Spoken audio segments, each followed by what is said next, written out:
उत्तराखंड के इस खास बुलेटिन में आपका स्वागत है। मैं हूं आपके साथ शिवपन शर्मा। तो चलिए शुरुआत करेंगे बुलेटिन की। उत्तराखंड में सरकारी निर्वाचन प्राधिकरण ने चुनाव की तिथि घोषित करने के साथ ही समितियों से पिछले 3 सालों में किसी तरीके का लेन देन न करने वाले सदस्यों को भी मतदान का अधिकार देने के लिए नियम में छूट का शासन को प्रस्ताव भेजा था, लेकिन अब तक इस प्रस्ताव को शासन की मंजूरी नहीं मिली। प्रदेश की 674 सहकारी समितियों के आगामी 16 और 17 दिसंबर होने वाले चुनाव फिर टलेंगे। शासन ने चुनाव को लेकर सहकारी निर्वाचन प्राधिकरण को नए सिरे से समय सारणी जारी करने की सहमति दी है। चुनाव टलने की वजह शासन स्तर से अभी तक निर्वाचन नियमावली में बदलाव न हो पाने और महिलाओं को 33% आरक्षण दिए जाने का मामला हाईकोर्ट में विचाराधीन होना बताया है। प्रदेश की सहकारी समितियों में चुनाव को लेकर सहकारी निर्वाचन प्राधिकरण ने चुनाव की तिथि घोषित करते हुए बताया था कि इस महीने दिसंबर में चुनाव होंगे, जबकि इससे पहले नवंबर में समितियों के चुनाव प्रस्तावित थे। ग्राफिक्स के माध्यम में आपको समझाने की कोशिश करेंगे, जहां पर राज्य सहकारी समिति मामला क्या है। प्रदेश की 600 अगर हम 74 की बात करेंगे तो 674 सहकारी समितियां होने इनके जो चुनाव है वो होने थे और सूचना मिली तो 33,000 महिलाएं मताधिकार से वंचित रह जाएंगी। पुरुष के वाले से बात करें तो 78,000 पुरुष जो है मतदाता मताधिकार से वंचित होते नजर आएंगे। अगर राज्य सहकारी समिति का मामला जो सामने आया है और इसके लिए नियम 12(ख) में छूट का प्रस्ताव रखा गया है और इस प्रस्ताव के तहत तमाम चीजें सामने आई है। महिलाओं को 33% आरक्षण को लेकर ये मामला हाईकोर्ट में विचाराधीन है और आरक्षण वैध है या फिर नहीं सहित कुछ अन्य मसलों पर हाईकोर्ट में मामला विचाराधीन है, यानी कि अब इनको लेकर सुनवाइयां भी होंगी। क्या कुछ निकल कर सामने आएगा उस हवाले से भी आपको अपडेट जरूर करेंगे। लेकिन अभी फिलहाल कहीं ना कहीं जो कोऑपरेटिव की जो इलेक्शन है वो जो है वो आगे हो चुकी हैं और वो कैंसिल हो चुकी है। इस खबर पर अधिक जानकारी देने के लिए हमारे साथ धनराज कर ज्वाइन कर चुके हैं, उनसे जानने की कोशिश करेंगे। धनराज बताइएगा, लगातार कुछ जो इलेक्शंस है, पहले अर्बन लोकल बॉडीज के इलेक्शन, जिसके बाद निकाय चुनाव जो है वो आगे हो चुके हैं, वो कैंसिल हो चुके हैं और अब ये चुनाव भी टल चुका है। क्या कुछ हो रहा है उत्तराखंड में? देखिए, आपने सोचा है कि जहाँ एक और नगर निकाय के चुनाव और दूसरी ओर चुनाव उत्तराखंड सरकार नहीं करा पा रही है, तो वही चुनाव करें तो समितियों का सहकारी समितियों का चुनाव है, क्योंकि सहकारी समितियों का जो 674 सहकारी समिति है उनका चुनाव दिसंबर में होना था, यानी कि 17 और 18 तारीख उसकी तय भी कर दी गई थी। लेकिन अब वो चुनाव कहीं न कहीं टाला जा रहा है, क्योंकि जो हवाला दिया गया है चुनाव टालने का वो कहीं न कहीं हाईकोर्ट का हवाला दिया गया है, क्योंकि आरक्षण का मामला अभी हाईकोर्ट में चल रहा है और 33% महिलाओं को आरक्षण देने की बात उसमें कही गई थी, जिसका मामला अभी भी हाईकोर्ट में चल रहा है। इसी के कारण ये चुनाव टाला जा रहा है। और मैं देखिएगा कि कुछ नियमावली है कि जो नियमावली नहीं बनकर तैयार हुई है उसका हवाला भी दिया गया है।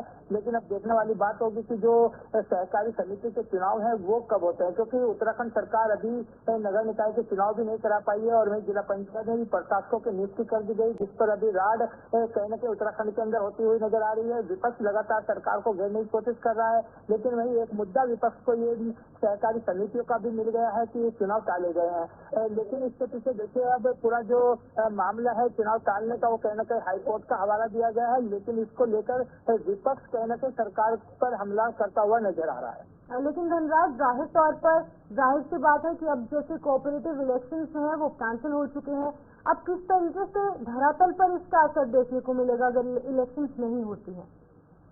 बिल्कुल शिवपन, देखिए यदि इलेक्शन नहीं होते हैं तो कहीं न कहीं जनता के अंदर एक तरीके से कहा जा सकता है कि जो उत्तराखंड सरकार की छवि है वो कहीं न कहीं धूमिल होती हुई नजर आ रही है, क्योंकि लगातार हम देख रहे हैं कि नगर निकाय के चुनाव हो या फिर जिला पंचायत के चुनाव हो या फिर अब एक बार फिर ये सहकारी समिति के चुनाव हो, लगातार सरकार इनको टालती हुई नजर आ रही है। इस पर कहीं न कहीं विपक्ष लगातार जो है सरकार पर हमला भी कर रहा है कि कहीं न कहीं जो बीजेपी सरकार है वो चुनाव कराना नहीं चाहती है। लेकिन जिस तरह का हवाला हाईकोर्ट कोर्ट का भी दिया गया है और नियमावली का भी दिया गया है कि नियमावली अभी तक बनकर तैयार नहीं हुई है, क्योंकि जो 3 साल से लेन देन नहीं कर रहे हैं सहकारी समितियों से, उनको भी वोट देने का अधिकार रखा गया है और वो नियमावली तैयार होनी है। वो नियमावली अभी तक तैयार नहीं है। जब तक वो नियमावली तैयार नहीं होती और हाई कोर्ट का 33% आरक्षण पर कोई फैसला नहीं आ जाता है, तब तक तो माना जा सकता है कि कहीं न कहीं सहकारी समिति के चुनाव नहीं हो सकते हैं। लेकिन विपक्ष कहीं न कहीं दबाव बनाने की कोशिश सरकार पर कर रहा है कि जल्द से जल्द चाहे नगर निकाय के चुनाव हो या जिला पंचायत के चुनाव हो या फिर सहकारी समिति के चुनाव हो, वो जल्द से जल्द कराई जानी चाहिए। लेकिन धनराज, जब नियमावली की बात की आपने, इसका हवाला दिया गया है, क्या कुछ लगता है अभी कई साल बीत जाने तक भी नियमावली बनकर तैयार क्यों नहीं है? कहाँ पर कमी रहती नजर आ रही है? बिल्कुल शीतल, देखिए आपने सही कहा है कि नियमावली अभी तक तैयार नहीं हुई है, क्योंकि 3 साल बीत भी चुके हैं। लेकिन नियमावली तैयार होने में ये इतना समय नहीं लगना चाहिए था, लेकिन उसके बावजूद भी इतना समय लग रहा है। तो कहीं न कहीं इसको या तो अधिकारियों की लापरवाही कहा जाएगा या फिर कहा जाएगा कि सरकार जानबूझकर कहीं न कहीं इन चुनाव को टालना चाहती है, क्योंकि विपक्ष भी लगातार यही आरोप लगा रहा है कि सरकार इन चुनावों को टालना चाहती है। 3 साल के अंदर वो नियमावली नहीं बना पाए हैं। और हाईकोर्ट की बात से यदि की जाए तो हाईकोर्ट का फैसला भी यदि आरक्षण पर नहीं आया है, जल्दी वो फैसला भी आने वाला है। और देखिएगा कि यदि आरक्षण महिलाओं को मिलता है तो कहीं न कहीं कहा जा सकता है कि महिलाओं की भागीदारी उत्तराखंड के अंदर चुनाव में भी हो। इसको लेकर मुख्यमंत्री पुष्कर धामी लगातार प्रयास भी करते हैं। और आप देखिएगा कि जो यदि चुनाव आदि हो जाते हैं तो कहीं न कहीं 78,000 जो मतदाता है वो इससे वंचित रह जाएंगे। ठीक है धनराज, बहुत बहुत शुक्रिया तमाम जानकारी देने के लिए। धनराज कर अपडेट कर रहे थे कि एक बार फिर से कोऑपरेटिव चुनाव जो है, कोऑपरेटिव इलेक्शन वो टल चुके हैं। लगातार उत्तराखंड में इसी तरीके की तस्वीरें सामने आ रही हैं। पहले निकाय चुनाव जो है वो टल जाते हैं और अन्य चुनाव भी लगातार टालने की कोशिश कहीं न कहीं की जा रही है। और इन चीजों को लेकर जो विपक्ष है वो सरकार पर सीधे तौर पर हमलावर नजर आ रहा है। इसी बीच आगे बढ़ेंगे मुख्यमंत्री पुष्कर सिंह धामी से मुख्यमंत्री कैंप कार्यालय में राष्ट्रीय फिल्म पुरस्कार विजेता और प्रसिद्ध फिल्म निर्माता निर्देशक प्रकाश झा ने भेंट की। उन्होंने उत्तराखंड में फिल्मांकन के लिए इच्छा जाहिर की। प्रकाश झा ने कहा कि फिल्म जगत के लोगों का उत्तराखंड में फिल्मों की शूटिंग के लिए तेजी से रुझान बढ़ रहा है। मुख्यमंत्री पुष्कर सिंह धामी ने फिल्म निर्माता निर्देशक प्रकाश झा का स्वागत करते हुए कहा कि उन्हें राज्य में फिल्मांकन के लिए हर संभव सहयोग दिया जाएगा। उन्होंने कहा कि उत्तराखंड में फिल्मों की शूटिंग के लिए अनेक डेस्टिनेशन है। उत्तराखंड में नई फिल्म नीति 2024 भी बनाई गई है और फिल्मों की शूटिंग के लिए सिंगल विंडो सिस्टम की अनुमति प्रदान की जा रही है। हिंदी और संविधान की 8वीं अनुसूची में शामिल भाषाओं की फिल्मों को अनुदान राशि राज्य में व्यय कुल धनराशि का 30% या फिर अधिकतम 3 करोड़ रुपए का अनुदान दिया जा रहा है। वहीं पर विदेशी फिल्मों की बात करें और 50 करोड़ से अधिक बजट की फिल्मों पर राज्य में व्यय राशि का 30% या फिर अधिकतम 3 करोड़ रुपए का अनुदान दिया जा रहा है।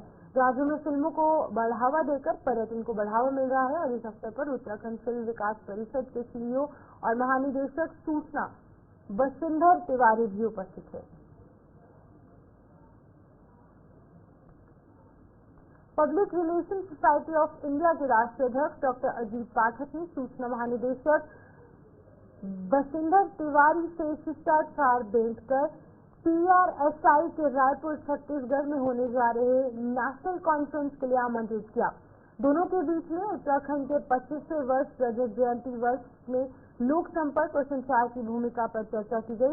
इस अवसर पर public relation society of India के राष्ट्रीय अध्यक्ष डॉक्टर अजीत पाठक ने कहा है कि उत्तराखंड के बहुआयामी पर्यटन और उपलब्धियों को अपने राष्ट्रव्यापी नेटवर्क में साझा किया जाएगा।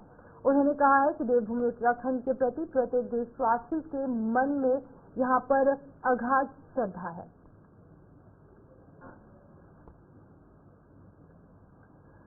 उत्तराखंड में मस्जिदों का विवाद रुकने का नाम नहीं ले रहा है। लगातार मस्जिद मदरसों का विवाद देखने को मिल रहा है। हाल ही में कई जगह पर अवैध मदरसों पर पुष्कर सिंह धामी ने बुलडोजर भी चलवाया था, जिसके बाद से लगातार उत्तराखंड में मस्जिद विवाद बढ़ता नजर आ रहा है। ताजा मामला उत्तरकाशी का है, जहां पर मस्जिद विवाद को लेकर हिंदू संगठनों ने एक महापंचायत बुलाई थी। इस महापंचायत में दूर दूर से हिंदू संगठन के लोग पहुंचे।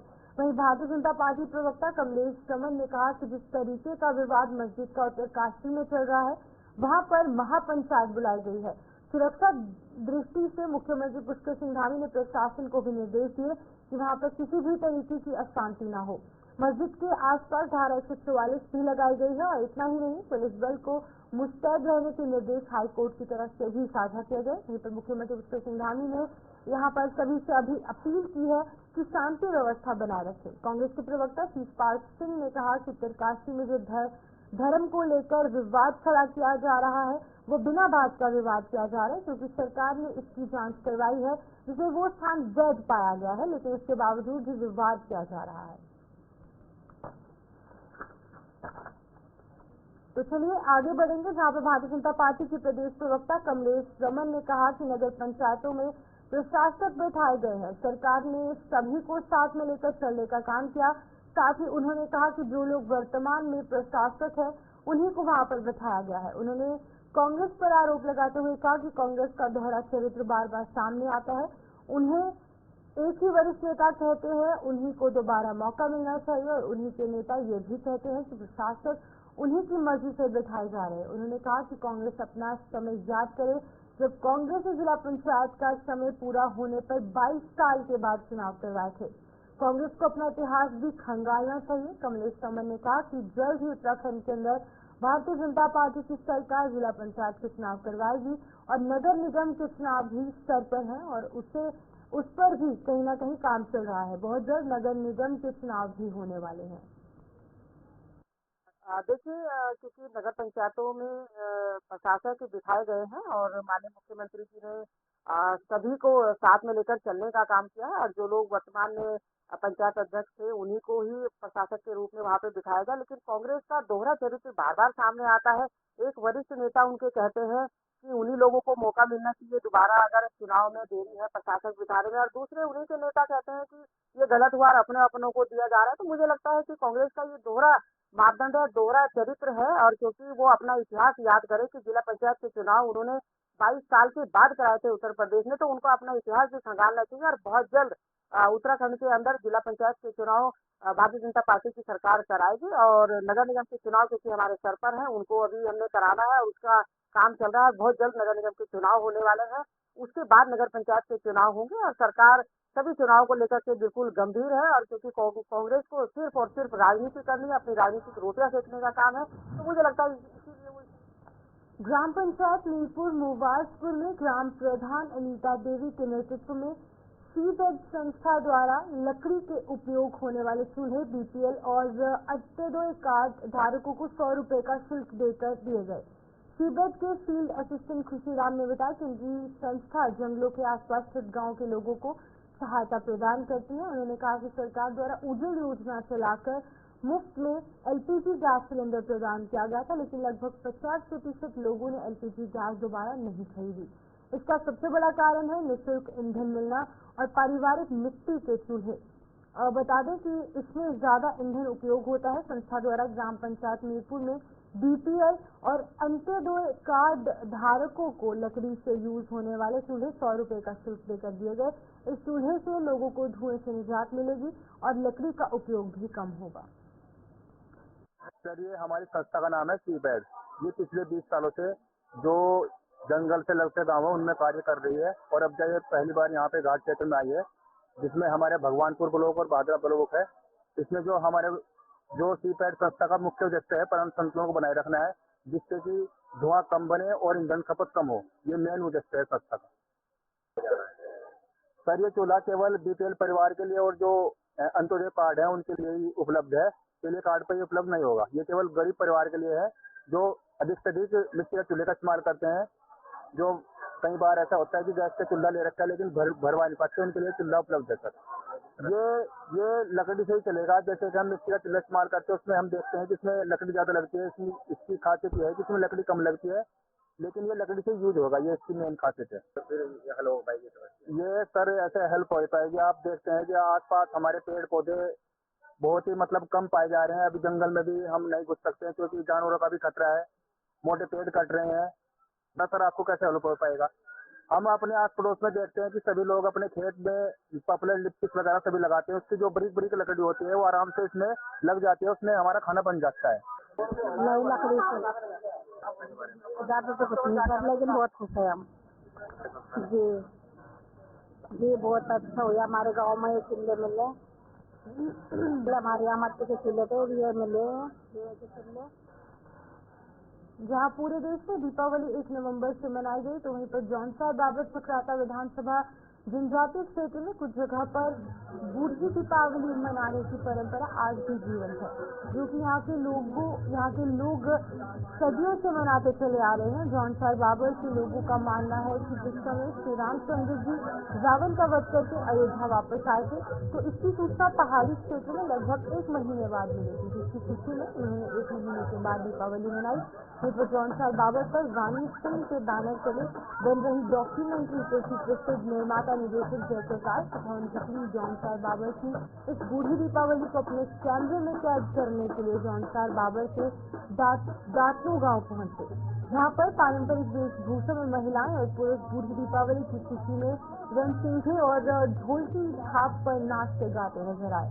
आपको बता दें कि ये बूढ़ी दीपावली का त्योहार 5 दिन तक मनाया जाएगा, जिसमें कि जीवन नृत्य आदि कई कार्यक्रम पंचायत के आंगन में आयोजित किए गए।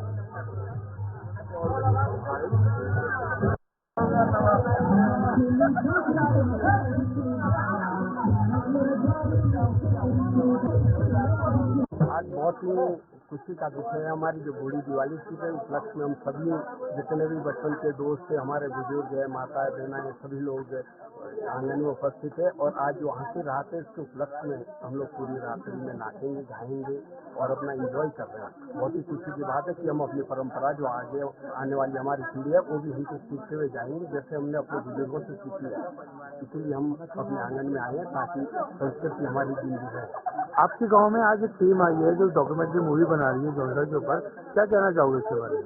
बहुत बहुत धन्यवाद जो डॉक्यूमेंट्री मूवी के लिए हमारे ये लोग उपस्थित हुए, हम इनका तहे दिल से धन्यवाद करते हैं और हम चाहेंगे इनके स्वागत में भी कोई कमी न रहे और जो हमारे द्वारा इस संस्कृति के विषय में जितना भी हमारे संस्कृति है वो हर चीज हर शब्द इनके साथ शेयर करेंगे। हमारे गांव के लिए बहुत बड़ा एक सौभाग्य है कि इतनी बड़ी बैनर तले जो एक मूवी की जो प्रोडक्शन का जो एक टीम हमारे गांव में आई है, ये बहुत हमारे लिए बहुत सौभाग्य की बात है। और ये जैसा कि टीम के मेंबर्स के द्वारा हमें अवगत कराया कि डॉक्यूमेंट्री है, ये इंटरनेशनल लेवल पे अमेरिका, कनाडा, जो यूरोपियन कंट्रीज वहाँ पे रिलीज होने के लिए, तो अगर विश्व पटल पे हमारा गांव आता है तो हमें ये बहुत गर्व की बात है और हम इस टीम का तहे दिल से हार्दिक अभिनंदन और धन्यवाद करते हैं। जौनसार में जो बूढ़ी दीपावली मनाई जाती है उसके बारे में थोड़ा सा बताइए। एक्चुअली ये बहुत सारे मिथक है इसमें ना, इसकी जो बूढ़ी दिवाली का है इसकी एक्चुअली करेक्ट इसका वो किसी के पास भी नहीं है। वो एक्चुअली वो होता है जो हमारा हम जो सीखते आ रहे हैं, हम जो सीखते आ रहे हैं कि जो हमारी जो दिवाली में जो गीत गाए जाते हैं, तो एक इन गीतों के माध्यम से हमें पता चलता है कि जो हमारा जो जिस हमारा जो आराध्य देव महासुर महाराज है, हम इनको राजा रघुनाथ के नाम से पुकारते हैं। अद्भुत है, जितना शब्द में बयां करूं बहुत कम है, इसलिए मैंने तो आशा ही नहीं रखी थी कि जो हमारी बहनें हैं, जो हमारे बुजुर्ग हैं या जो हमारी भाई लोग हैं, इतना बढ़िया और रात भर इतना मतलब ऐसा एहसास ही नहीं हुआ कि पूरी रात ये लोग इतना कर सकते हैं। 1 घंटे में लोग थक जाते हैं। इतना एंजॉय किया है, अद्भुत है। तो दिवाली मतलब मेरी ये सेकंड दिवाली, जब से पैदा हुआ हूँ ये मेरी सेकंड दिवाली है मान ले। घर एक पहली दिवाली, और ये तो मैंने सोच भी नहीं सकता था कि इतना अच्छा कल्चर, स्वागत में कोई कमी नहीं रखा, खाना खिलाया, हाथ धुलाया, मतलब मेरे पास शब्द नहीं है ये बोलने के लिए।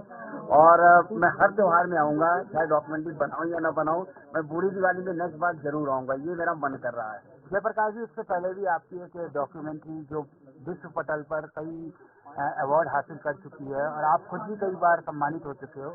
अब ये जो डॉक्यूमेंट्री है ये कब तक रिलीज होगी और इसके बारे में मतलब विदेश पटल पर जो रिलीज होगी इसके बारे में क्या कहना है?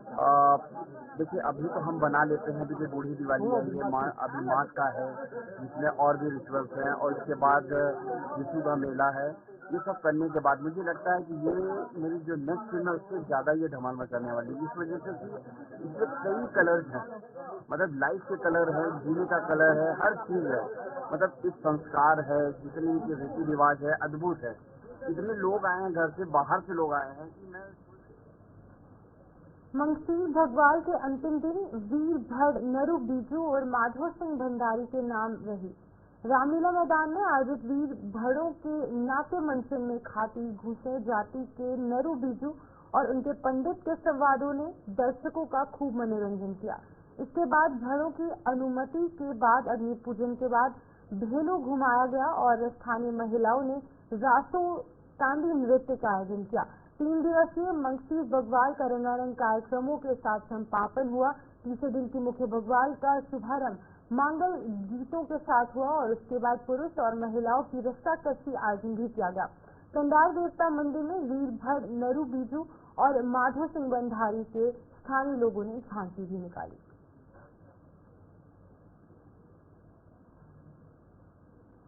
विकासनगर पुलिस के द्वारा डाक पत्थर, हरबतपुर और अन्य जगहों पर स्कूलों के पास चेकिंग अभियान चलाया गया, जिसमें स्कूलों के छात्र छात्राओं के द्वारा बिना हेलमेट, बिना लाइसेंस के उनके पेरेंट्स को सूचित किया गया।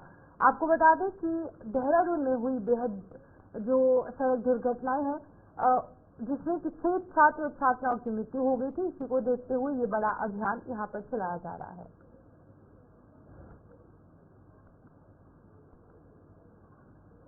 जहां सरकार के द्वारा हरेला पर्व हर वर्ष मनाया जाता है और वृक्षों को लगाने के लिए जनता को प्रेरित किया जाता है, वहीं पर विकासनगर क्षेत्र में कुछ लकड़ी माफिया पेड़ों के अवैध कटान में लगे हुए हैं। नया मामला विकासनगर क्षेत्र के ग्राम जमान खाता जमुनीपुर मार्ग का है। आपको बता दें कि विकासनगर में आए दिन आम के हरे भरे पेड़ों पर आलिया दिन दिहाड़े चलाई जा रही है और उद्यान विभाग इस पर चुप्पी साधे बैठा है। वहीं आने वाले समय में विकासनगर पचकाडून क्षेत्र से सभी पेड़ पौधे गायब हो जाएंगे, जिसका असर पर्यावरण पर भी पड़ेगा। फलदार वृक्षों को काटने से इस क्षेत्र में फल के पेड़ नहीं दिखाई देंगे।